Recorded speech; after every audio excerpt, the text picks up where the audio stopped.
Welcome to the Port of Bremerton Report, and I'm Cary Bozeman, and I'm the CEO of the Port of Bremerton. And thank you for joining us today. And I've got two of the head people out at the port with me today. This is Tim Thompson, and Tim's in charge of our real estate and our industrial park.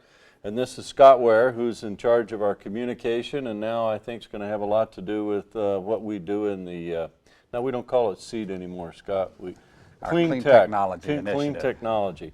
So we're going to have a conversation here today about things that are going on in the port, but before I get started, for the public's sake, I want to remind the public what the Port of Bremerton does. And the Port of Bremerton is being given the authority to tax people on their property.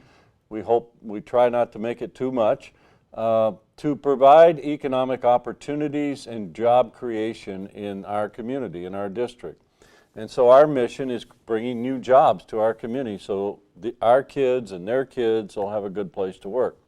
And we do that in three ways. We have an airport. We have the only airport in Kitsap County, and we have a couple hundred airplanes people that store their airplanes at our airport. And we have a 6,000-foot runway that you could land just about anything, Tim, I guess, 737s and corporate aircraft. So we have a viable airport. And then we have an industrial park where we have a lot of people that do manufacturing are in our industrial park, and our kind of role model in our industrial park is a company called Safe Boats. And Safe Boats is a pretty good sized company now. They have about 350 employees, and they started with 2 people working out of their garage, and they moved to our shop, and they've just expanded, and they sell these wonderful boats that you see with the red along the side, and I think the Coast Guard buys a lot of them, and they're world famous, and so they sell all over the world, and they do it right out of the Port of Bremerton's industrial park. And then we have 2 marinas. We have a marina in Port Orchard that houses about 350 slips, and we have a marina in Bremerton that houses about 350 slips. So out of that, we hope to create job creation and build the economy in this community, and that's our mission. And so we're going to talk a little bit about some specific things that are going on today. So first of all, maybe Scott, will start with you. There was a lot of news in the last few years about this project called SEED, which was, as I understand it, and Tim, you had a big part of this, we were going to build a building to try to attract incubator companies, young new startup companies that were interested in the clean tech industry. The port lately has made a decision not to build that building, but to go forward with some clean tech initiatives. And I wonder if you might take a minute and explain what the port's going to do now in the clean tech business, or are we just going to bail out and not do anything? Well, I don't think we want to bail out. There are too many people, I believe, in this community who have invested a lot of energy and a lot of time in trying to create a meaningful clean tech job sector in this community. And I think it's the SEED project was I guess the centerpiece of that. I think it's to this port's credit and to this community's credit that it recognized this as an emerging area of the economy 5 years ago, and started down a road toward creating this clean tech campus, which it had this project gelled and come together maybe in its first 2 or 3 years. It's possible it could yet have become a success. But as we all know, the conditions at the port, financial condition in the economy, public support for the port took a hit for reasons we all know.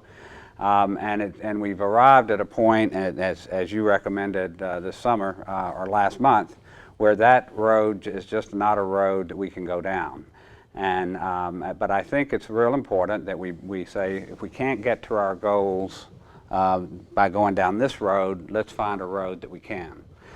Tim has worked a lot with the Kitsap Economic Development Alliance. He heads a working group, clean tech working group, that has really tried to find strategies, and much of it was built around SEED, to develop a clean technology sector here. And I think we can go back to the drawing board. We can say we can't reach our goals with an expensive buildings-based project. But how can we? What assets do we have in this community? How can we build on those assets? And how can we provide a value proposition to clean technology industries who can take advantage of many of the other physical assets? But we're a military community. Now that's the comment you're going to have. That's true. How can we attract clean companies that are interested in manufacturing things relative to clean technology? Well, is that possible? Well, sure it is. The military has an obligation, and I think has a need to produce or use energy efficiently, to follow guidelines that are good for the climate, good for the planet, and I think they are going to have to look for ways to live in a green world.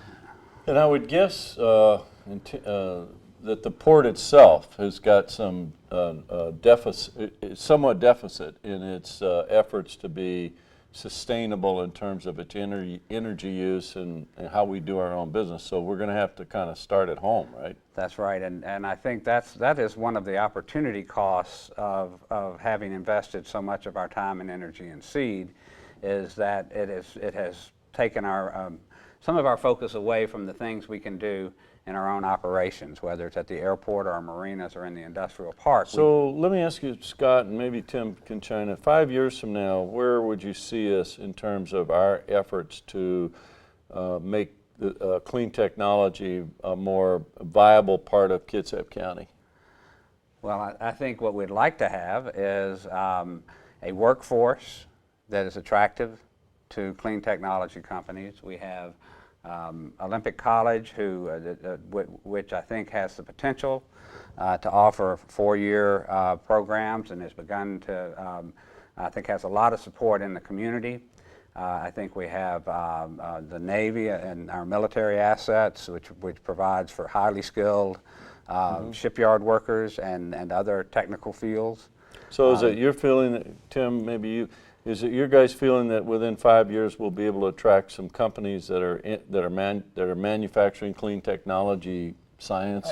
I think we will, Cary, because as Scott mentioned, we've learned a lot in this clean technology, alternative energy, low impact environment features that were a lot of the components of the seed project, and we've accepted there at the port, along with your recommendation, that when we start developing property now in the future, we're going to do it in a different type approach. We're going to do it low impact, easier on the environment, sustainable, so that we bring the characteristics of the land back to what it was at original state. And I think we'll find that that's appealing to the clean technology industry. Yes, they're all businessmen and women making business decisions in the bottom line, but they're also drawn towards an environment where people believe in that type of land development and the way we construct our buildings too.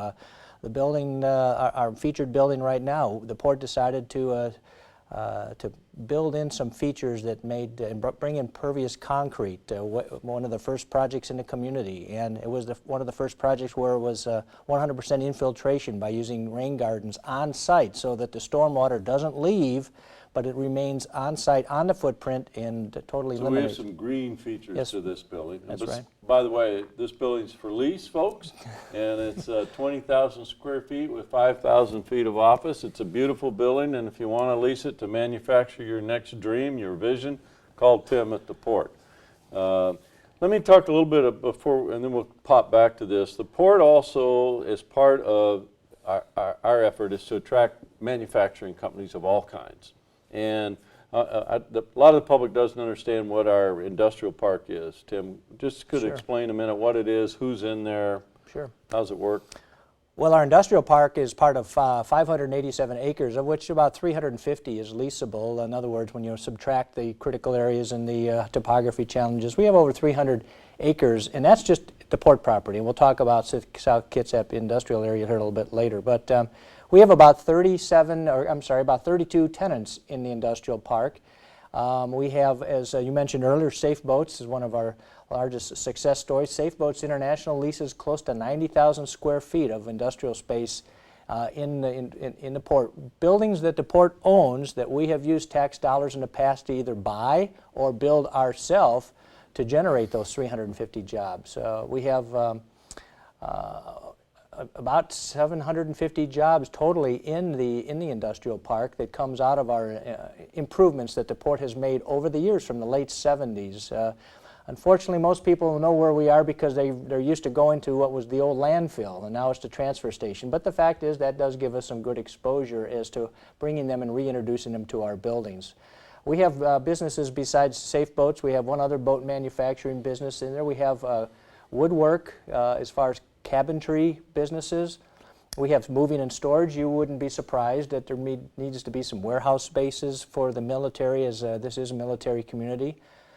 We have West Tech Aerosol, which has got a very unique product of adhesive, spray adhesive that they have been selling for, and they've been one of our tenants for 10 years now. Pacific Western Timbers, by the way, I just heard today, is pouring the slab for their second building on their big site, and they have some very interesting wood products that they produce, and so that's an example on just the industrial side of the park. And I would guess that most of the jobs in our industrial park are family wage jobs. These people are making family wages. That is true. Those are primary jobs. Primary jobs, and we're right around 800 people that work in our industrial park, and we hope to, grow that. We're hoping our goal is to attract new companies, and as we speak, we're having some conversations with some pretty significant companies that are thinking about moving to our industrial park. So, big part of it.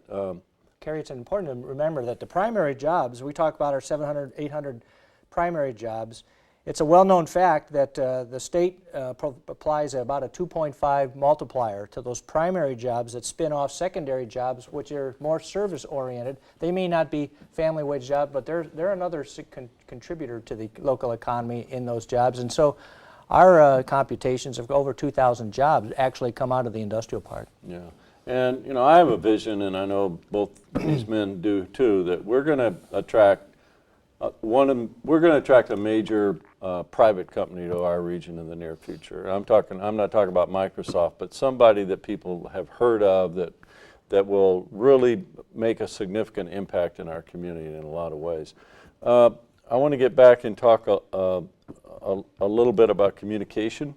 Scott's joined our firm to kind of head up an effort to better communicate with our citizens and our public.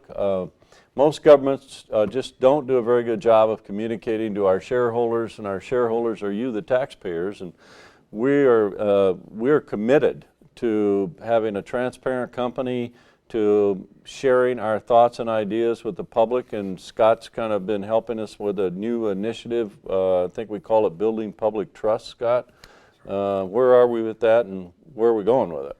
Well, I think it's no news anymore that the port has had some issues with public trust, and we understand the importance of rebuilding that, and we've made every effort under your new administration we strive toward a degree of openness and transparency and communication. And before you go on, I want to make it clear that we're talking about the port's decision by the commissioners a few years ago to build a new marina in downtown Bremerton. And I was the mayor of Bremerton at that time, and I certainly supported it, and that marina will certainly make a huge difference in the economy of that city over the period of years.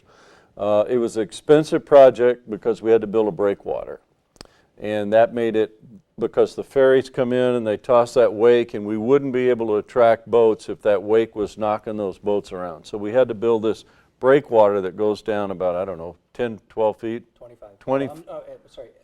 10 feet. 10 feet, which is expensive. And the port tried every way they could to try to finance that project without having a tax increase, property tax increase.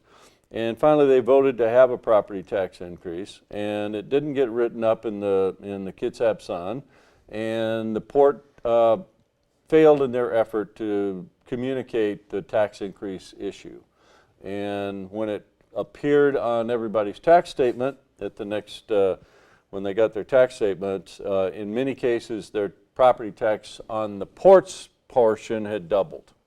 And in some cases, you know, that was going from 100 to 200. In some cases, it was going from 250 to 5. But nevertheless, it got people's attention. And there's been quite a backlash against the port. Now, I think over a period of time, that marina will be proven to have been a good investment. But nevertheless, we have to overcome this, Scott, That's right. And I think it's important that we acknowledge, that the port acknowledges the mishandling of that issue.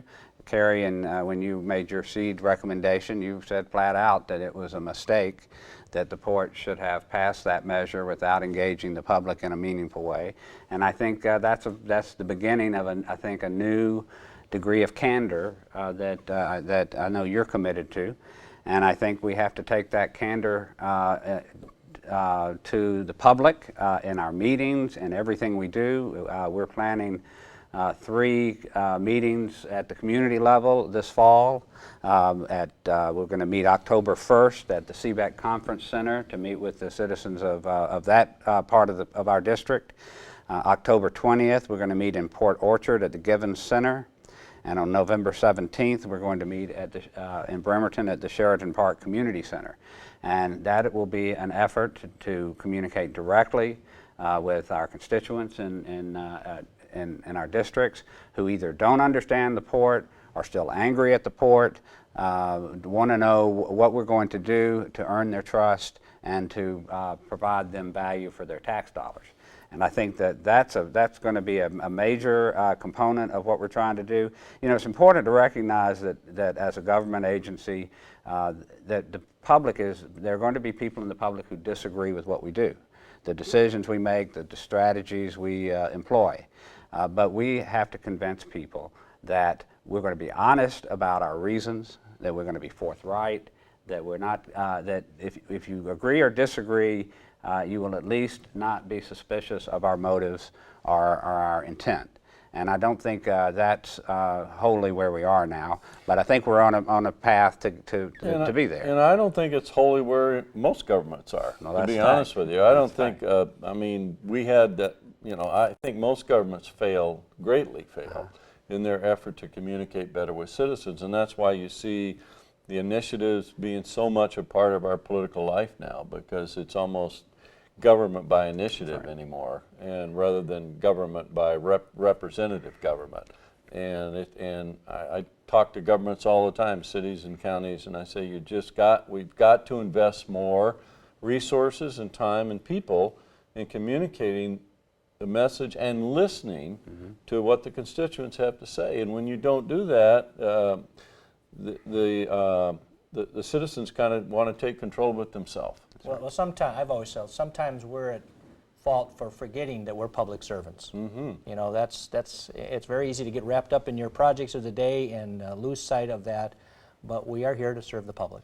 Well, I remember going to a thing in Spokane, and we were talking about engaging citizens, and I made a comment about how citizens were the customer. And there was an older fellow in the back, and he says, "No, Sonny, we're not the customer. We're the owner." And, you know, I never forgot that. And what we have to remember is that the citizens I call them shareholders, because they all have a share of the company. And I think of us as a company. And we're supposed to make a profit. We're a little different than most governments. We're supposed to make a profit in our business. And that profit we take and build more jobs and more businesses and put more infrastructure in for the public. We have a special opportunity, but we have to be better at making profit in our business. So, Tim, because you're here in our, the fellow that runs our airport isn't, but you have a lot of experience in airports, and you're an old fighter pilot. A TAP pilot, but that's okay. I'd like to explain a little bit about our airport and what we have out there. Yeah, it's a beautiful facility. It's highly subsidized by the Federal Aviation Administration as far as their support. And in fact, right now we have over a $5 million project going on. If you went out there today, I would say it's by far the largest construction project in the county today. There is an awful lot of activity out at the airport. Only half of it is the runway is open right now, as we totally correct the stormwater and bring it up to local standards, and also resurface the entire 6,000-foot runway, 100 feet wide, 95% of which is being funded by the federal government. And so that is a continuation of the port's commitment to making sure that that airport is a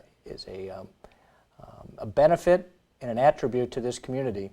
The Port Commissioners years ago decided to invest money and build an aircraft maintenance facility there, which Avion Aeronautics has been the tenant ever since, and also a fixed base operator, Avion Flight Center, which provides aircraft rentals and flight instruction, and they've been around for quite a few years now. Along with that, it's a fully instrumented runway, which means pilots can come down to minimum altitudes if there's adverse weather. It doesn't have a tower, but it doesn't need to have a tower, so it's not controlled airspace, but that doesn't keep it from functioning, frankly, for any type of use. So we bring in Navy VIP Gulfstreams 1 through 4 series quite often at the airport. I was there the other day and I saw this nice jet land and come up, taxi up by my office, and Jim Senegal, who's the CEO of Costco, got out of it. Right. So Costco was flying their jet in there, and I think I've seen Target's jet in there. Les Schwab's been in there. Yeah. And that's the kind of business we want to do more of. Absolutely. We'd like to see more corporate jet business at the airport. There's no question that it's a general aviation airport right now, over 200 airplanes. Explain general aviation airport. That would be, in one sense, it's like a marina. I mean, people have their private airplane, they need a place to put it, so they rent a hangar from us, or they own one through, there's a couple condominium hangar projects that offer occasionally hangars for sale, but they're on port lease land, or tie downs. You just bring your airplane out. So we've built a bunch of hangars out there. Yes, we have. Yes, we have, and there's usually always a waiting line. There's a demand for that type of thing. But these are aircraft that people use for their private use, their private pleasure, their recreation, maybe their business, but on a smaller level. But I get this all the time. We call ourselves the Bremerton National Airport, but we don't have any airlines flying out of Bremerton National Airport. No, the only reason why we're called national is we don't have customs, and so since we don't have customs, we don't. Why don't we have an airline flying in and out of there to somewhere? Well, that's a good question, and we hear it an awful lot. And the port has, over the years, had this effort twice. The fact is that we're close to Boeing Field, and it's hard to build enough flights to go into Boeing Field, or I should say to SeaTac, I'm sorry, to meet people's connections. And if you can't keep the passenger load up on the small aircraft, then you couldn't cut service. By cutting service, you make that connection even less desirable, and before you know it, you force them to drive around or take the other means of transportation. So we had a little airline that was just taking people from Bremerton National over to SeaTac, right? That's correct. So that didn't work. But might we someday be able to attract an airline that would be flying out of our place and connecting to other cities around the Northwest? We believe that that's the opportunity that's out there. Right. And those niche type services that we have spent quite a bit of time collecting data, working with consultants who do this for a living to try to identify where our service market is. We know that a lot of Navy go to San Diego, Norfolk, Virginia. I think there's a lot of people that go to Las Vegas for obvious reasons, and maybe going to Portland instead of SeaTac to make some of the connections out of those are opportunities for us that we want to explore. But we work hard at that, and I think to answer the first question, when we go into that endeavor again, we're going to need to make sure we have the commitment of the community to use the service, because a lot of them want it but don't use it, and that's not a good business decision. Well, we can't get, it's hard to get ahead of the market. And Right. once there's a market, and I think there will be growth in Kitsap County. And I think, thinking 20 years out, that there will be enough of a population base here to probably support some sort of a regional airplane that flies out. Probably it's not based here, but that lands here and takes off and goes to Portland, for Right. Well, instance. and as you know, we have an appointment to go see Ken Moore Air, Right. the president and vice president, next week to talk to him about perhaps some opportunities. Right. So I want to talk about a few things that are going on at the airport now. We've got a lot of activity going on.